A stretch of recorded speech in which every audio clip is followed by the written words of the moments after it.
नमस्कार साथियों, wait glorious academy के ऑनलाइन प्लेटफॉर्म पर आपका फिर से हार्दिक स्वागत है। मैं रवि गुजर आपका फिर से बहुत हार्दिक अभिनंदन करता हूं, स्वागत करता हूं। प्यारे साथियों, राजस्थान के इतिहास में हमने पिछली क्लासों में क्रांति आंदोलन इनका अध्ययन किया। आज अपने एक नए टॉपिक की शुरुआत करने जा रहे हैं और अपना टॉपिक है राजस्थान का एकीकरण। साथियों, जो राजस्थान का एकीकरण है, यहाँ से एक इक्वेशन जरूर बनता है। वो टॉपिक भी छोटा सा है, तो ये ऐसा टॉपिक है जहां से लगभग 100%, 100%, एक तो कई बार तो 2 से 3 क्वेश्चन पूछ लिए जाते हैं, बल्कि एक क्वेश्चन तो हमेशा यहाँ से बनता है। किससे? राजस्थान के एकीकरण से। तो आज अपन शुरुआत करें जाए राजस्थान के एकीकरण से। तो एकीकरण को अच्छी तरह से समझना, अपना एक भी क्वेश्चन गलत नहीं होना चाहिए भाई। तो अपना टॉपिक है राजस्थान का एकीकरण।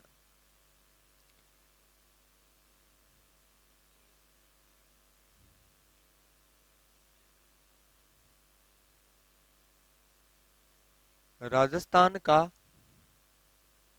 एकीकरण।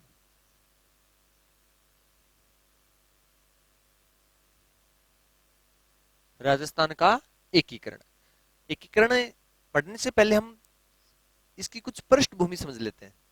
जैसे बैकग्राउंड समझ लेते हैं, इसका पृष्ठभूमि क्या रही भाई, कैसे एकीकरण करना पड़ा, क्यों करना पड़ा। पहले साथियों, क्या होता है, जब अपने देश के क्रांतिकारियों ने अंग्रेजों के साथ बहुत ज्यादा संघर्ष किया, उनका विरोध किया, तो अंग्रेजों को भी लगा कि अब भारत को आजाद कर देना चाहिए। और भी कारण थे। द्वितीय विश्व युद्ध हो गया था। द्वितीय विश्व युद्ध हो गया था, तो अंग्रेजों की भी आर्थिक स्थिति तथा राजनीतिक स्थिति डगमगाने लग गई थी। तो अंग्रेजों ने सोचा कि अब भारत को आजाद कर देना चाहिए। और जो ब्रिटेन के अंदर मजदूर नेता पार्टी के सदस्य थे, वो भी चाहते थे कि भारत को आजाद कर दिया जाए। अब भारत को आजाद कर दिया जाए, लेकिन अपने भारत में उस समय प्यारे साथियों 565 रियासतें थी। भारत 565 रियासतों में बटा हुआ था। 565 में। तो अपना भारत की शीशे के दर्पण के समान था, कांच के दर्पण के समान था, जिसको हाथ से छोड़ दे जाए तो उसके असंख्य टुकड़े हो जाए। तो वही हालात भारत की थी प्यारे साथियों, कि अगर भारत को इन रियासतों में तोड़ दिया जाए तो भारत के कई टुकड़े हो जाए। अब इन टुकड़ों को एक जगह जोड़ना था, एक जगह रखना था। जैसे शीशी के दर्पण को एक जगह रखना है, उसको हाथ से छोड़ दे, नीचे पड़ जाएगा, अनेक टुकड़े हो जाएंगे। तो प्यारे साथियों, इसका जिम्मा, इसकी जो जिम्मेदारी है, ये सौंपी गई सरदार वल्लभ भाई पटेल को।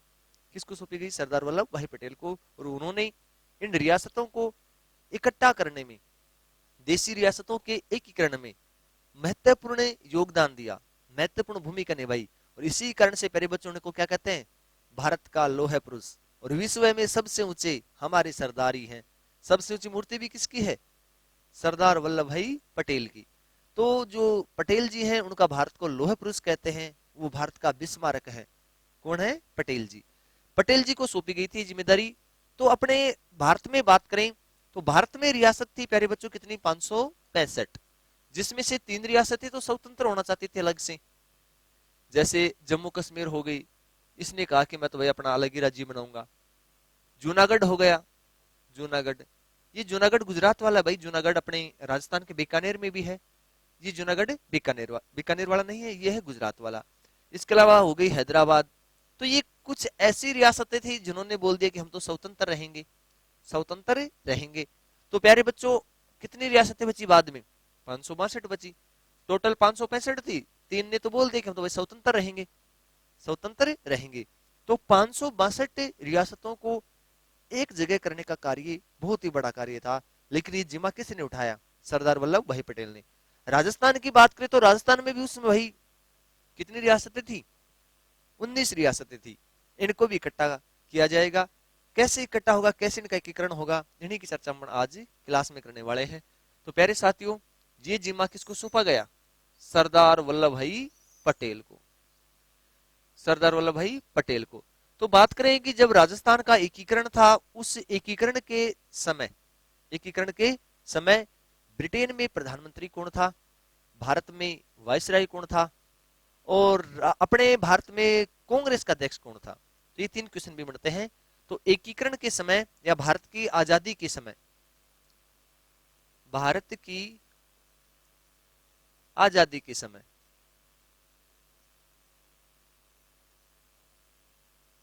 भारत की आजादी के समय कांग्रेस का अध्यक्ष, कांग्रेस का अध्यक्ष।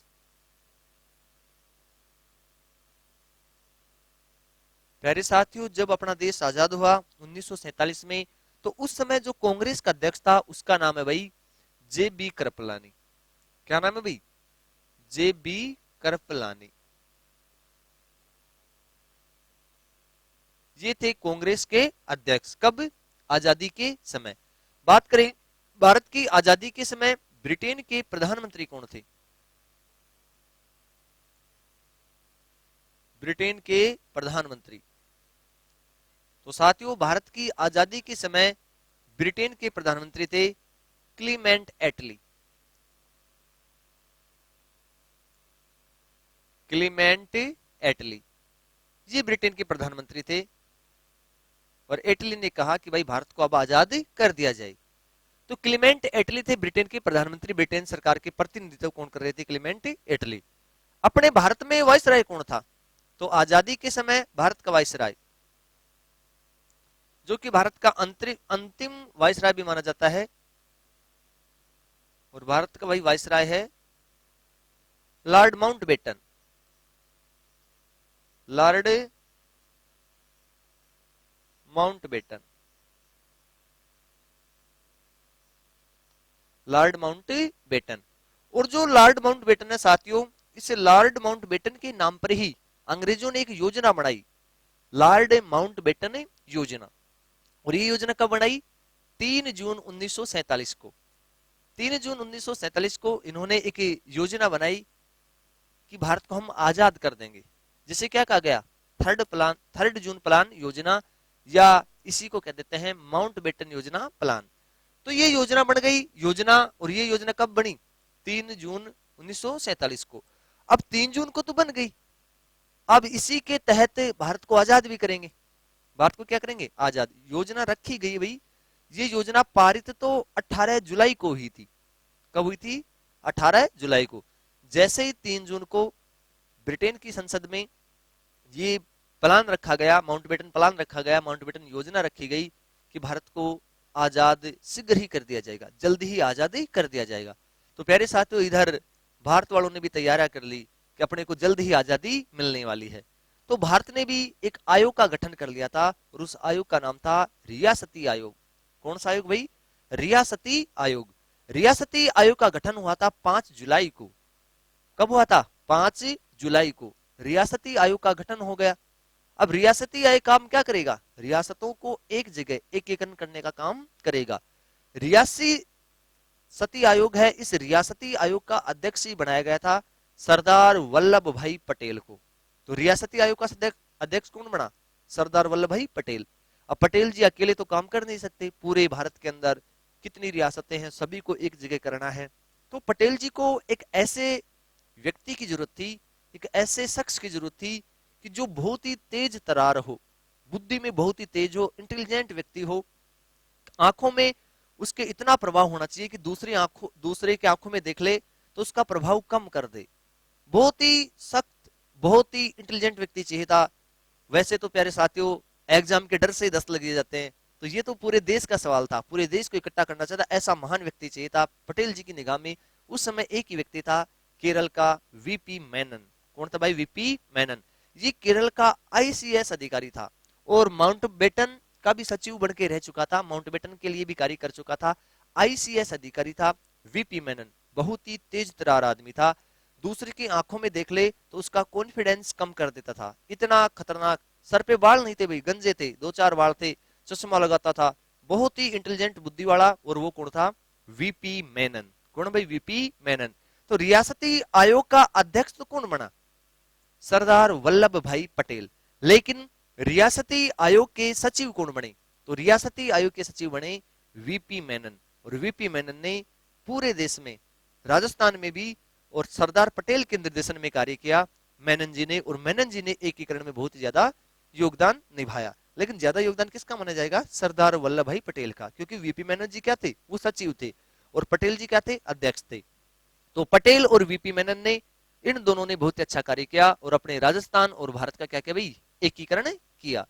तो पहले तो इनको लिखते हैं, माउंट बेटन योजना के आधार पर आजादी मिली। और ये कब रखी गई? 3 जून को तो रखी गई, और पारित कब हुई? 18 जुलाई को।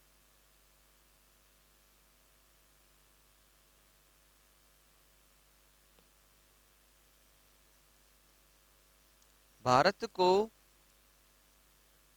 आजादी माउंट बेटन योजना के आधार पर मिली। माउंट बेटन योजना के आधार पर मिली। इस योजना के आधार पर ही भारत को आजादी मिली।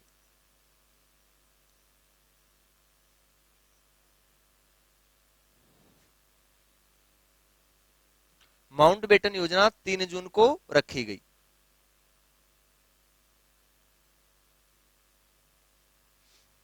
लिखो माउंट बेटन योजना, ये लिख देता हूं, माउंट बेटन योजना 3 जून 1947 को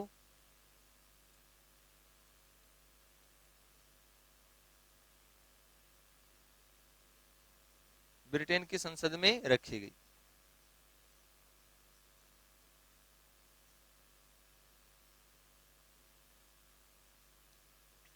और पारित कब हुई भैया? प्रस्तावित कब की गई?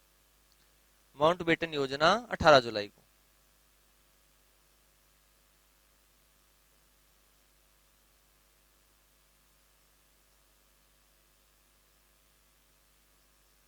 प्रस्तावित हुई या पारित की गई? प्रस्तावित हो गई या पारित हुई कितनी तारीख को? 18 जुलाई 1947 को। लेकिन भारतीयों ने भी किसका गठन कर लिया था? रियासती आयोग का। हटा दो इसको।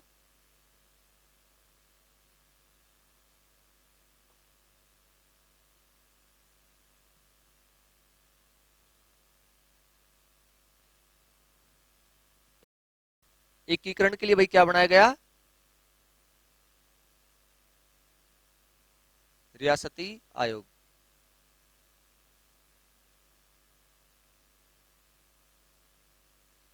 ये आयोग बना भाई। बात करें इसके गठन की, गठन गठन हो गया था इसका 5 जुलाई।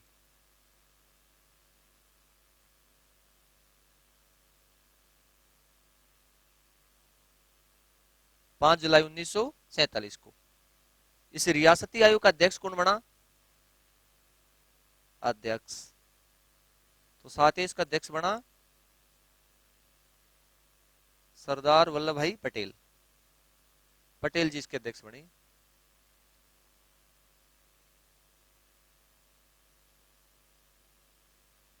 सरदार वल्लभ भाई पटेल।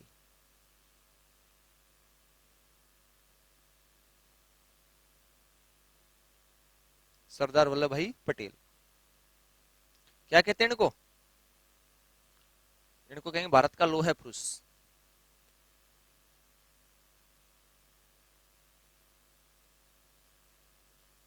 भारत का लोह पुरुष।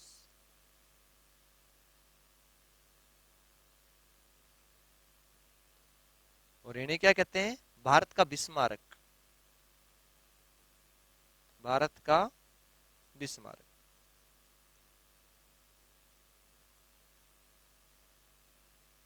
बिस्मारक है। इन्होंने जर्मनी का एकीकरण किया, भारत का करने वाला पटेल जी, तो इन्हें उपाधि मिल गई भारत का बिस्मारक। और सबसे ऊंची मूर्ति भी इनकी भाई, मूर्ति।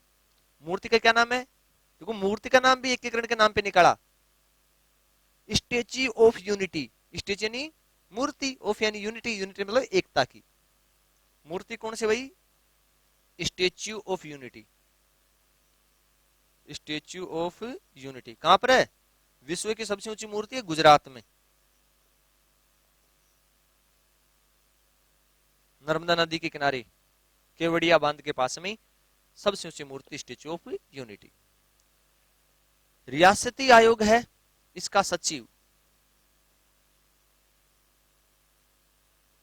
सचिव कौन बने भाई? वीपी मेनन, बहुत ही तेज तरार आदमी, वीपी मेनन। कहां के थे ये? केरल के।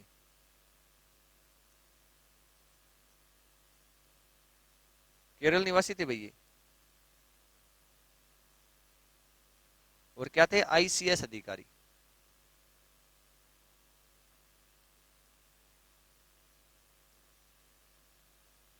आईसीएस अधिकारी। रियासती आयोग का मुख्य कार्य क्या था भाई? एकीकरण करना।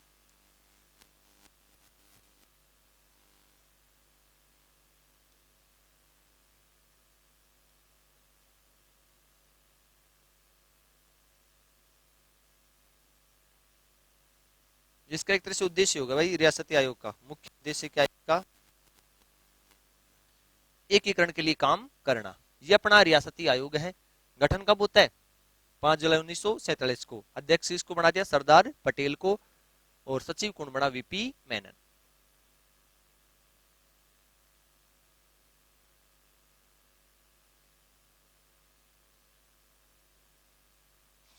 अब इस प्यारे साथियों, इस रियासती आयोग ने कुछ शर्तें भी रखी। इसने शर्तें क्या रखी? कि भाई आजाद कौन रह सकती है, कौन सी रियासत स्वतंत्र रह सकती है। तो उसके लिए दो शर्तें थी।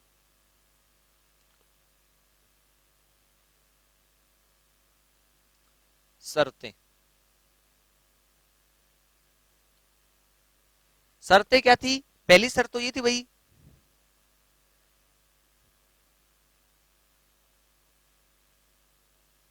रियासत की वार्षिक आय,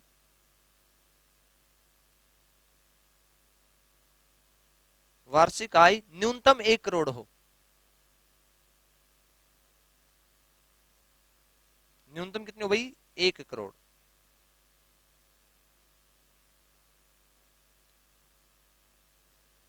अगर कोई रियासत कहे, कोई राजा कहे कि मैं तो अलग से भाई राष्ट्र बनाना चाहूंगा, अलग से स्वतंत्र रहना चाहूंगा, तो उसकी क्या थी? कम से कम आय होनी चाहिए 1 करोड़। रियासत की वार्षिक आय न्यूनतम कितनी चाहिए? 1 करोड़। और न्यूनतम जनसंख्या,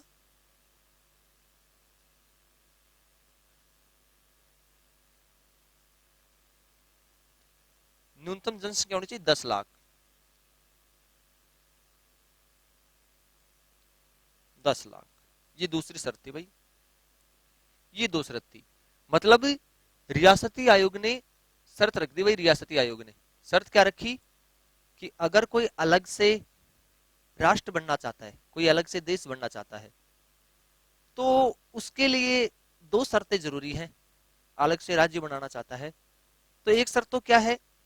कि उसकी ईयरली, साल भाई वार्षिक है, देखो वार्षिक मतलब 1 साल की, 1 साल की कम से कम 1 करोड़ रुपए की इनकम होनी चाहिए उस क्षेत्र में। दूसरा, उस क्षेत्र में कम से कम 10 लाख, कितने भाई?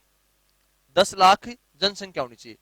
अगर किसी क्षेत्र की 10 लाख जनसंख्या है और वहां की इनकम 1 करोड़ है पर वर्ष, तो साथ ही वो अलग से राज्य स्थापित हो सकता है, अलग से स्वतंत्र भी रह सकता है। तो अब कुछ जो छोटी मोटी रियासतें थी, जो मान लो ये शर्त पूरी नहीं करती थी, उनको अधिकार था कि वो भारत में भी मिल सकती हैं, वो पाकिस्तान में भी मिल सकती हैं। तो कुछ रियासतें हैं पाकिस्तान की तरफ भाग रही थी, कुछ रियासतें भारत की तरफ आ रही थी। जो पाकिस्तान की तरफ जा रही थी उन्हीं को इकट्ठा करने का प्रयास किसने किया? वीपी मेनन ने और सरदार वल्लभ भाई पटेल ने। तो ये है अपना कौन सा? रियासती आयोग। बात करें राजस्थान में उस समय कितनी रियासतें थी? और राजस्थान में उस समय रियासतें कितनी थी भाई? 19।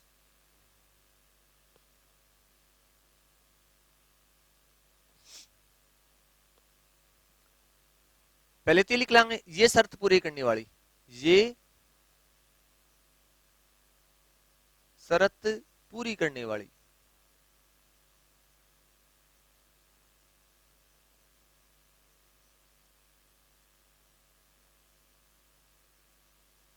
राजस्थान की रियासतें।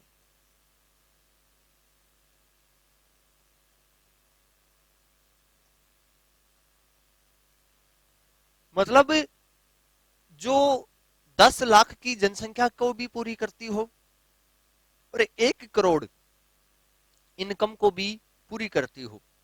उस समय राजस्थान में टोटल तो 19 रियासत थी, लेकिन क्या 19 की 19 रियासत इन शर्तों को पूरी करती थी? तो साथियों ध्यान रखना, उस समय 19 में केवल 4 रियासतें थी। कितनी? 4, जो इन शर्तों को पूरा करती थी। और कौन कौन सी हो सकती है 4? तो एक तो कौन सी है अपनी? जोधपुर मारवाड़, एक बीकानेर, एक उदयपुर मेवाड़, और एक जयपुर मतलब आमेर। ये 4 बड़ी रियासत थी, सिर्फ यही शर्त पूरी करती थी, बाकी तो छोटी मोटी थी। तो उनका तो निश्चित था, बाकी की जो 15 बच गई उनका तो निश्चित था कि भाई वो तो भारत में मिले या पाकिस्तान में मिले, लेकिन ये 4 रियासतें स्वतंत्र भी रह सकती थी। तो ये शर्तें पूरी करने वाली राजस्थान की रियासतें कितनी थी भाई उस समय? उस समय थी 4। कितनी हो जाएंगी? 4। लिखो, जयपुर, जोधपुर, बीकानेर, उदयपुर। जयपुर, जोधपुर,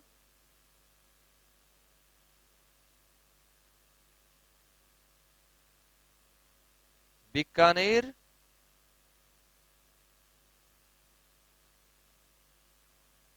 और उदयपुर।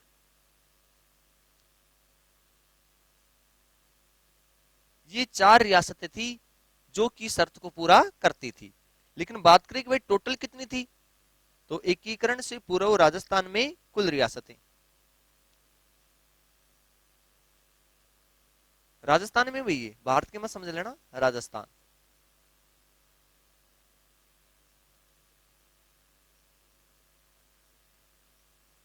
राजस्थान में रियासतें कितनी थी? 19। ठिकाने बताओ भाई, ठिकाने कितने थे? 3। और केंद्र शासित प्रदेश?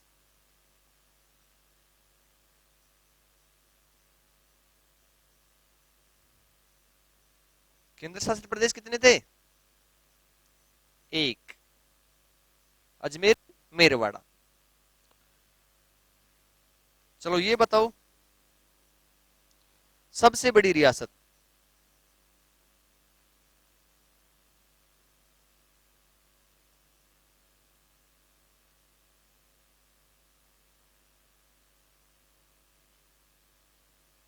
सबसे बड़ी रियासत क्षेत्रफल में भैया, क्षेत्रफल में, क्षेत्रफल के आधार पर सबसे बड़ी रियासत कौन सी थी? तो प्यारे बच्चों यहां पे आप मेवाड़ मत कर देना, ये थी मारवाड़।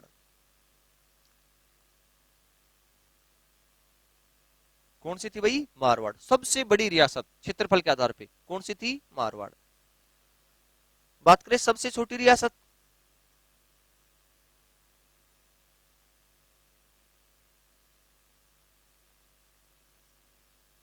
सबसे छोटी रियासत, तो उस समय सबसे छोटी रियासत कौन सी थी? शाहपुरा। शाहपुरा, भीलवाड़ा, ये सबसे छोटी थी। तो सबसे बड़ी रियासत तो कौन थी? मारवाड़। और सबसे छोटी रियासत कौन सी थी? शाहपुरा। शाहपुरा कहां पर है भाई? भीलवाड़ा में। बात करें कि सबसे प्राचीन रियासत, सबसे पुरानी रियासत कौन सी थी?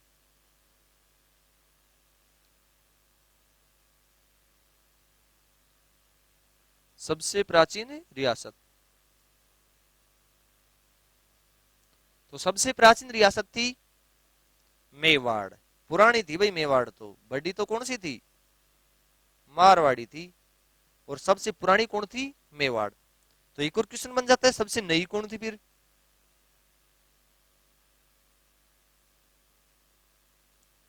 सबसे नवीन रियासत, और सबसे नई नवीन रियासत थी भाई झालावाड़। कौन सी थी? तो सबसे नवीन है भाई झालावाड़। 1938 में बनी भाई झालावाड़। सबसे नवीन कौन सी? झालावाड़। कहा जाता है झालावाड़ का एकीकरण, सॉरी, झालावाड़ रियासत का गठन तो अंग्रेजों के समय हुआ। तो ऐसी रियासत जो अंग्रेजों ने बनाई वो कौन सी थी भाई? झालावाड़। 1838 अंग्रेजों ने बनाई थी, अंग्रेजों ने 1838। तो सबसे नई कौन सी होगी? झालावाड़।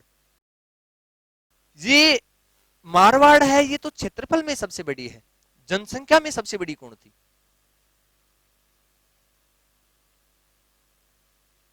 इधर कोने में लिख देता हूं मैं, जनसंख्या में सबसे बड़ी रियासत।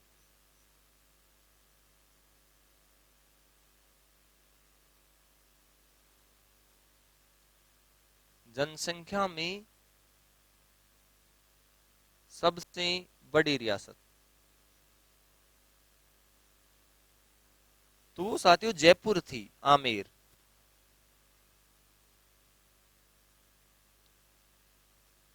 तो जनसंख्या में सबसे बड़ी कौन है? जयपुर या आमेर, ये जनसंख्या में सबसे बड़ी थी। क्षेत्रफल में कौन थी? मारवाड़। तो सभी बताएंगे, शर्त पूरी करने वाली तो सिर्फ 4 ही थी। एक तो कौन सी है? जयपुर, दूसरी जोधपुर, बीकानेर और उदयपुर। लेकिन कुल रियासतें उस समय कितनी थी? 19 थी। ठिकाने कितने थे राजस्थान में? तो ठिकाने सिर्फ 3 थे। कितने थे भाई? 3। केंद्र शासित प्रदेश कितना था? 1 था। और सबसे बड़ी रियासत कौन सी है? मारवाड़। सबसे छोटी शाहपुरा। सबसे पुरानी मेवाड़। और सबसे नई झालावाड़। और जनसंख्या में सबसे बड़ी रियासत आमेर। तो आप बताओ जनसंख्या में सबसे छोटी रियासत कौन सी थी? जनसंख्या में सबसे छोटी रियासत कौन सी थी? तो साथियों जनसंख्या में भी सबसे छोटी शाहपुरा ही थी, और क्षेत्रफल में भी सबसे छोटी शाहपुरा, और जनसंख्या में भी शाहपुरा। ये थी अपनी राजस्थान की बड़ी और छोटी रियासतें। लेकिन टोटल कितनी थी? 19।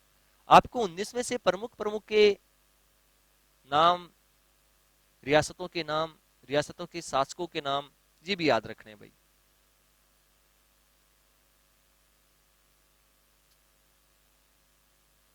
लिखवा चाहिए 19 के 19 देंगे आपको, लेकिन कम से कम 8-10 जो मेन मेन है उनके तो नाम याद रखने पड़ेंगे।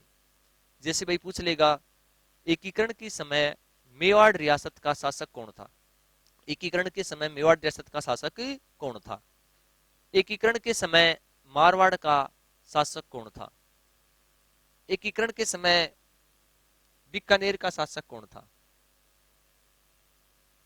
एकीकरण के समय धौलपुर का, करौली का, अलवर का, शाहपुरा का शासक कौन था? जो मुख्य मुख्य है वो लगभग वैसे तो पूरे ही आ जाएंगे, याद भी हो जाएंगे, लगभग पूरे हो जाएंगे अपने। तो पहले इनको उतारो।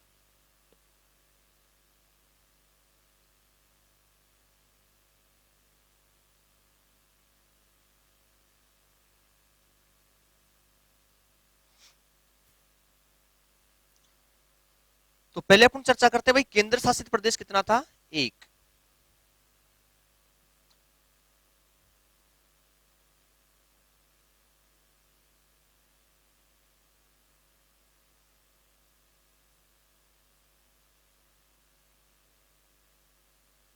और केंद्र शासित प्रदेश कौन सा था भाई? एक ही था। कौन सा था? उसका नाम क्या है? अजमेर मेरवाड़ा।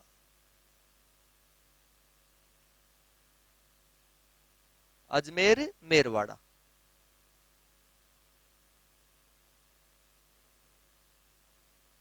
अजमेर मेरवाड़ा। अब जो अजमेर मेरवाड़ा है प्यारे साथियों, इसकी जो विधानसभा होती है, यहां से जो सदस्य चुन के जाते थे, तो इसकी विधानसभा को धार सभा कहा जाता था। किसकी? अजमेर मेरवाड़ा की। तो इसकी विधानसभा को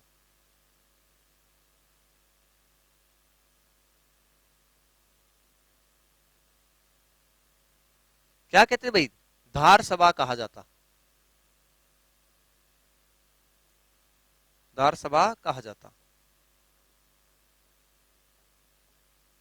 और इसमें लगभग 30 सदस्य थे। कितने सदस्य हुआ करते धार सभा में? 30 सदस्य। तो अजमेर मेरवाड़ा से कितने सदस्य चुन के जाते थे? 30 सदस्य। ये एकीकरण के समय की बात है, 1956 की बात है। कब की बात है भैया? 1956 की बात है। 1956 में, 1956 में इसमें कितने सदस्य थे? 30 सदस्य हुआ करते थे। इसका उस समय 1956 में जो मुख्यमंत्री हुआ करता था। अब मुख्यमंत्री तो क्या, प्रधानमंत्री बोलेंगे एक तरह से, चुनावों के बाद में पूरे राजस्थान का बना मुख्यमंत्री तो, लेकिन इसका जो मुख्यमंत्री, इसका प्रधानमंत्री बोल दो, चलो दोनों लिख ले, इसका प्रधानमंत्री। लेकिन प्रधानमंत्री कहना अच्छा नहीं रहेगा उचित, क्योंकि ये पूरे देश का होता है प्रधानमंत्री, तो इसका मुख्यमंत्री, इसका मुख्यमंत्री तो भाई हरिभाऊ उपाध्याय। हरिभाऊ उपाध्याय,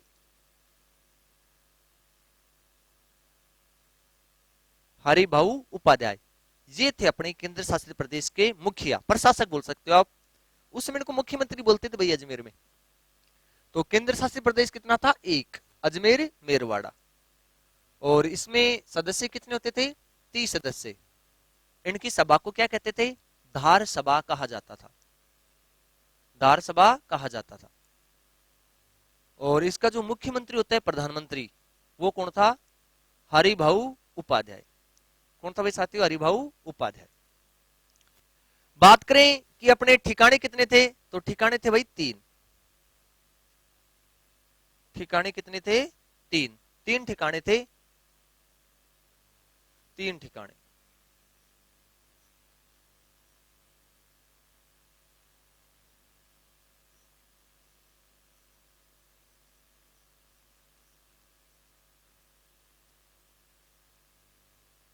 अब 3 कौन कौन से हैं भाई, तो एक तो था नीमराणा ठिकाना,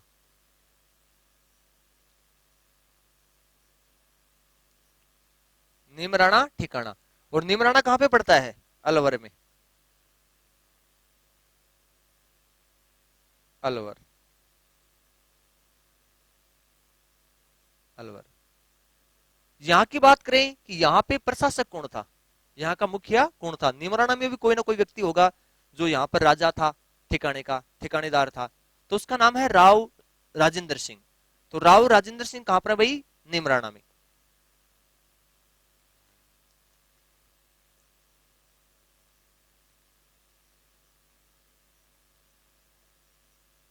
राव राजेंद्र सिंह, और राव राजेंद्र सिंह कहां पर जाएंगे, नीमराणा में। दूसरा ठिकाना लावा, दूसरा कौन सा भाई, लावा। लावा देखो वर्तमान में तो पड़ता है टोंक में, लावा वर्तमान में कहां पर है, टोंक में। लेकिन आजादी से पूर्व एकीकरण के समय ये आमेर रियासत का भाग हुआ करता था, जयपुर में आता था, आमेर रियासत का भाग हुआ करता था। वर्तमान में लावा कहां पर है, टोंक में। और लावा के शासक थे भाई वंश प्रदीप सिंह,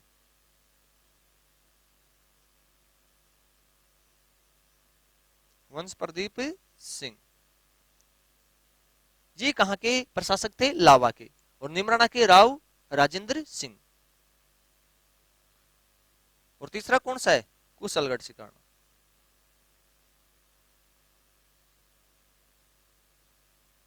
और कुशलगढ़ के थे राव हरेंद्र सिंह।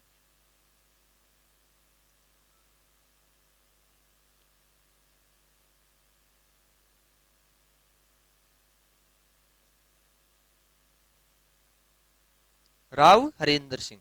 और राव हरेंद्र सिंह कहां के भाई, कुशलगढ़ के। तो एकीकरण के समय ठिकाने कितने थे, 3। पहला कौन सा है, नीमराणा, दूसरा लावा। नीमराणा कहां पर, अलवर, लावा टोंक में। कुशलगढ़ ये बांसवाड़ा में भाई, बांसवाड़ा में। कुशलगढ़ पड़ता है बांसवाड़ा।